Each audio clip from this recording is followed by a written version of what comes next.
여러분 안녕하십니까. 수요일 저녁 여수 MBC 뉴스데스크입니다. 코로나19 4차 대유행 상황 속에서 맞은 5일간의 추석 명절도 이제 끝입니다. 고향을 찾았던 귀성객들은 추석 연휴 마지막 날인 오늘 아쉬움 속에 귀경길에 올랐습니다. 김주희 기자가 보도합니다. 섬 귀경객들을 태운 여객선이 여수항으로 입항합니다. 섬 고향집을 뒤로 한 채 무트로 오르는 귀경길. 귀경객들의 양손에는 고향집 부모님들의 정성이 담뿍 담긴 선물 꾸러미가 가득히 들려 있습니다. 귀경객들은 코로나19의 확산 추세 속에서 어렵게 찾은 고향집이라서 반감과 아쉬움이 더욱 크게 교차했습니다. 너무 좋았어요. 자주 보면 더 좋은데 나오기도 좀 힘들고 요즘에는 들어가기도 좀 많이 신경 쓰이는 게 있으니까 좀 그렇긴 한데 너무 오랜만에 보니까 좋았죠. 일상으로 다시 돌아가기 위해 열차를 기다리면서도 귀경객들은 벌써 고향 부모님들이 못내 걱정입니다. 좋긴 하죠. 근데 걱정은 되긴 했어요. 저희가 이제 지금 확산이 너무 또 번지고 있고 저희가 또 대중교통 이용해서 오는 거라 좀 신경은 쓰이긴 했는데 부모님이 너무 걱정돼서 안 올 수는 없었어요. 추석 연휴 마지막 날 전남 동부적 귀경길은 일부 상습 정체 구간을 제외하고 대부분 원활한 교통 흐름을 보였습니다. 코로나19의 재확산 우려 속에서 지역별 선별 검사소마다 자발적으로 진단 검사를 받으려는 발길들도 온종일 이어졌습니다. 코로나19 대유행 상황 속에서 맞은 추석 명절. 그래도 귀경객들은 올해도 변함없는 고향의 따뜻한 정을 안고 다시 일터로 향했습니다. MBC 뉴스 김주희입니다. 네, 추석 연휴 마지막 날인 오늘 전남 동부 지역 내에서 모두 5명의 코로나19 확진자가 발생했습니다.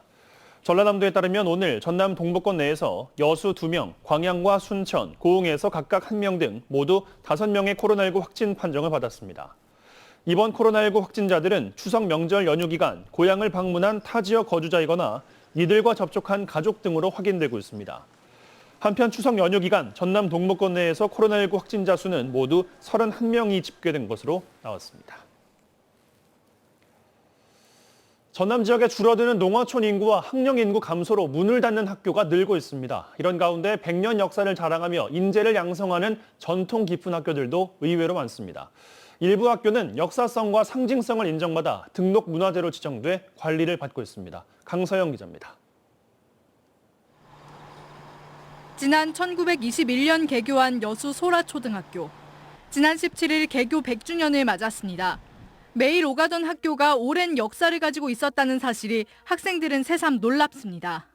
특히 이번 100주년 졸업생이라니까 더 의미가 있고 졸업 후에도 학교의 역사를 지키기 위해 노력할 것입니다. 시간이 흐른 만큼 머리가 휘어버린 동문들. 학생 수가 준 학교의 모습은 아쉽지만 학창시절 동고동락하며 함께 보냈던 동문들은 언제 봐도 반갑습니다.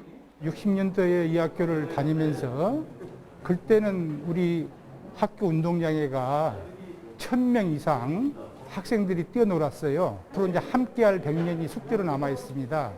노령화와 인구 감소로 문을 닫는 학교가 늘고 있는 가운데 소라초를 포함해 전남에서 100년 넘게 학교 명맥을 이어오고 있는 초중고교는 모두 76곳. 전체 초중고교의 8%에 달합니다.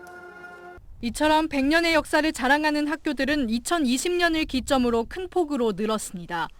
1919년 3.1운동 이후 일제가 식민정책을 문화통치로 바꾸면서 학교를 세우기 시작했고 이에 대항하는 민족사학도 함께 늘어났기 때문입니다. 순천 매산여고나 목포 정명여고 등 6개 학교의 일부 건물들은 역사성을 인정받아 등록문화재로 지정돼 관리를 받고 있습니다. 일제가 새 면마다 한 초등학교를 세우겠다. 1920년대, 24년, 5년 이때 이제 초등학교들이 굉장히 많이 들어서게. 전남 도서벽지의 학교들이 줄줄이 폐교되는 위기 속에서 한 세기를 넘어가며 묵묵히 인재 양성에 나서고 있는 전통의 학교들이 새삼 떠오르고 있습니다. MBC 뉴스 강서영입니다. 2016 여수 세계 섬 박람회 개최를 통해 4천억 규모의 경제 효과가 발생할 것으로 전망됩니다.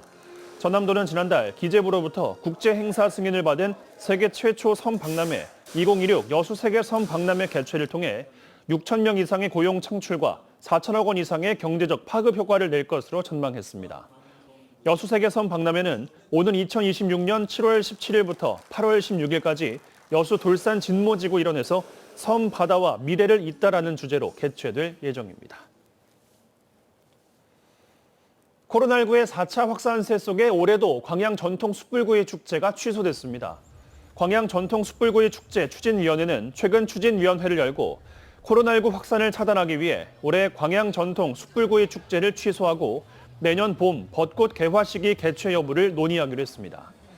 그동안 광양시 대표 가을 축제로 광양 전통 숯불구이 축제는 지난 2019년 아프리카 돼지열병, 지난해 코로나19 영향으로 취소된 바 있으며 이번 취소 결정으로 3년 연속 열리지 못하게 됐습니다.